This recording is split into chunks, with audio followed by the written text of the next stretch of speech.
This whole area here is the drawing window where the real action actually takes place. There are several elements that can be found here. On your right, you have the view cube that is useful when navigating in 3D space, and below it is the navigation bar that contains a list of common navigation commands used both in 2D and 3D workspaces. In the top left hand corner of the drawing area are the in-canvas controls that actually control how your work is displayed. If you click on this one that is called viewport control, you can see here that the view cube and navigation can be turned on and off. You can also right click in the drawing area to show the context menu. The information shown in this menu depends on where you are right clicking. For example, if you right click on the ribbon, this is the context menu. If you right click here, this is the context menu that is shown. To exit any command, you just press escape on your keyboard. Below to your left is the user coordinate system icon, or UCS for short. Right now it is showing just the X and Y axis because we're in the two-dimensional environment. If we're in the three-dimensional environment, it will also show the Z coordinates. And this cross-like object with the little square at its middle that the cursor changes into whenever it is in the drawing area is called the crosshairs. You can actually customize its size and color, which I will show you in another video. So don't be worried that yours is a little smaller than what you see here. This is called the command line. You can actually drag it this way so that it snaps and fill in the whole bottom area. You can still drag it back out to become small again.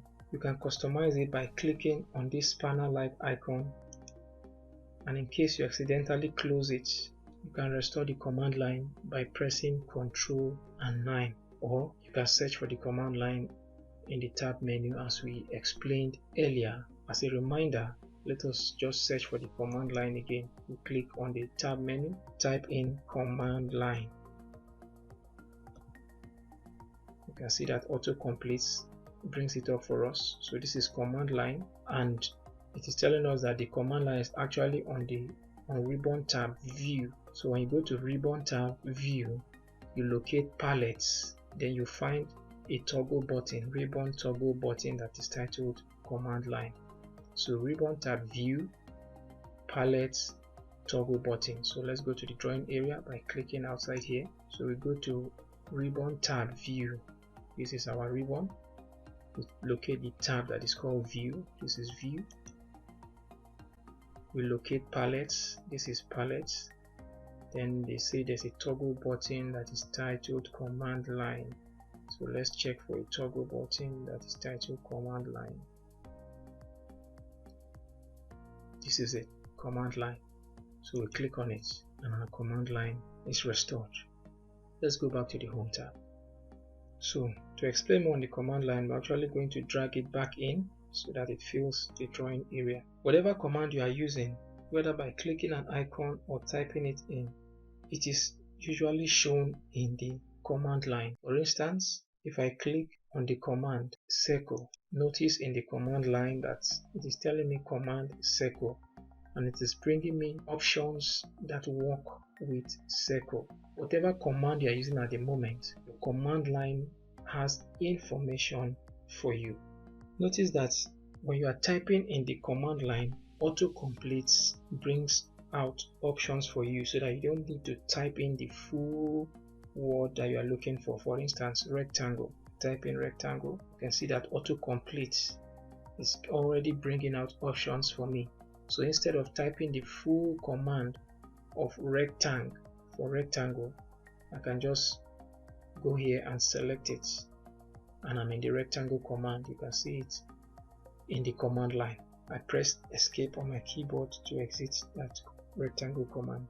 Down here to your extreme left, we have the model and layout tabs. The model tab is actually this default screen where you do your designs, while the layout tabs are like virtual sheets of paper where you can lay out your drawing for plotting. Click on a layout tab to access it. You can see it here.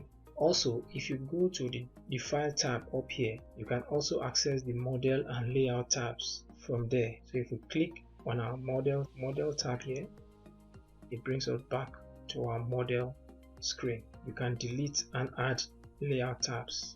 You can add layout tabs from this button here, and you can delete existing layout tabs. Just right click, select delete. So just escape that for now.